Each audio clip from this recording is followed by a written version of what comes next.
ദില്ലിയിൽ M K Raghavan വികാരവിക്ഷുബ്ധനായാണ് പാർട്ടിക്കുള്ളിൽ അദ്ദേഹത്തിനെതിരെ നടക്കുന്ന പടപ്പുറപ്പാടിനെ കുറിച്ച് പറഞ്ഞു വെക്കുന്നത്. കൃത്യമായി അദ്ദേഹം ഐഡന്റിഫൈ ചെയ്ത് കഴിഞ്ഞോ ആരൊക്കെയാണ് തനിക്കെതിരെ ഇപ്പോൾ ഈ പ്രശ്നങ്ങൾ ഇളക്കിവിടുന്നതെന്ന്?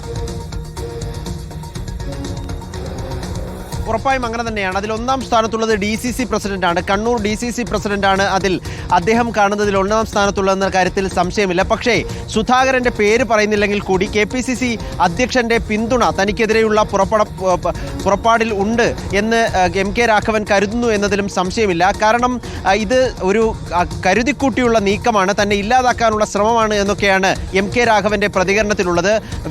വികാരാധീനനായാണ് പ്രതികരണങ്ങളിൽ പല ഭാഗങ്ങളുമുള്ളത്. തൻ്റെ കൈ ശുദ്ധമാണ്, ഒരു രൂപ പോലും ആരിൽ നിന്നും വാങ്ങിയിട്ടില്ല, തനിക്കെതിരെ ആളുകളെ ഇളക്കി വിടുകയാണ്, അത് താൻ അതിജീവിക്കും എന്ന തരത്തിലുള്ള പ്രതികരണങ്ങളൊക്കെയുണ്ട്. മാടായി കോളേജുമായി ബന്ധപ്പെട്ടതിലെ 4 അനധ്യാപക നിയമനങ്ങൾ, ആ 4 അനധ്യാപക നിയമനങ്ങളും സുപ്രീം കോടതി നിർദ്ദേശമനുസരിച്ചും PSC നിർദ്ദേശമനുസരിച്ചുമാണ് നടന്നിരിക്കുന്നത്. താൻ മറ്റൊരാൾക്ക് ആ സീറ്റ് കൊടുക്കാനോ നിയമനം തസ്തിക കൈമാറാനോ ശ്രമിച്ചിട്ടില്ല എന്നുള്ളതാണ്. അതിൽ പ്രധാനമായും ഭിന്നശേഷി സംവരണമുള്ള ഒരു ഓഫീസ് അസിസ്റ്റന്റ് തസ്തികയുമായി ബന്ധപ്പെട്ടുള്ളതാണ്. ആ തസ്തികയിൽ ആദ്യഘട്ടത്തിൽ ഈ സുപ്രീം കോടതിയുടെ നിർദ്ദേശം തന്നെയുണ്ട്. ആദ്യഘട്ടത്തിൽ അന്ധരായ ആളുകളെയാണ് ഉദ്യോഗാർത്ഥികളെയാണ് പരിഗണിക്കേണ്ടത്. രണ്ടാമത്തെ ഘട്ടത്തിൽ മൂകരും ബധിരരുമായ ഉദ്യോഗാർത്ഥികളെയാണ് പരിഗണിക്കേണ്ടത്.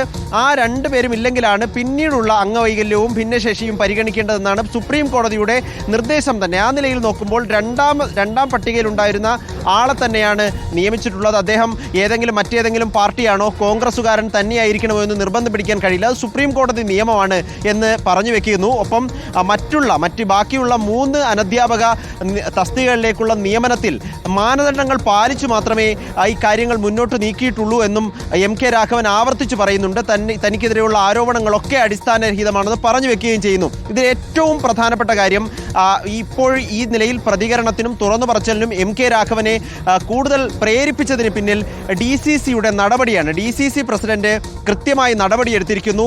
മാടായി കോളേജിലെ ഡയറക്ടർ ബോർഡ് അംഗങ്ങൾക്കെതിരെ, ഡയറക്ടർ ബോർഡ് അംഗങ്ങൾ എന്നുള്ളത് സ്വാഭാവികമായും MK രാഘവന്റെ അടുപ്പക്കാരാണെന്ന കാര്യത്തിൽ സംശയമില്ല. ഈ തീരുമാനം തെറ്റാണ്, ഈ നിയമനങ്ങൾ തെറ്റാണ് എന്ന് DCC വിധിക്കുകയും അവർക്കെതിരെ നടപടിയെടുക്കുകയും ചെയ്തത് ഒരു പരിധിവരെ MK രാഘവനുള്ള നടപടിയാണെന്ന് MK രാഘവൻ കരുതുന്നു. ഇതിന് പിന്നിൽ K സുധാകരന്റെ കഴിവ് കൂടി ഉണ്ട് എന്നാണ് MK രാഘവൻ മനസ്സിൽ കാണുന്നത്. സുജയ.